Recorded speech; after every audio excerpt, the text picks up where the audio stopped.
we want to be able to believe that all of the state employees are trustworthy and doing their job to the best of their ability, and everyone's a top performer. But, practically speaking, that's probably not true. And I think that what the people and the public are looking for is a more analytical answer to, is this the right approach? We've had discussions about, should we look at key cards and VPNs, and are you moving your mouse or not? And some of our secretary is telling us, well, that's not very useful data, or not valid, not a good methodology. What we should be looking at is the sort of outcomes-based evaluation.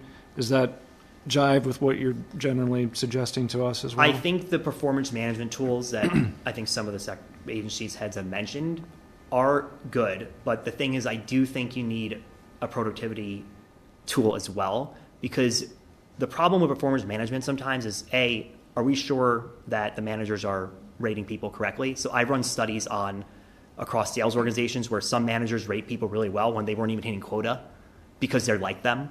And it's like, okay, how is that? That's missing something. With something like this, you could pull more data, right? So you can actually look at, okay, this person's rated well and they're actually doing their work.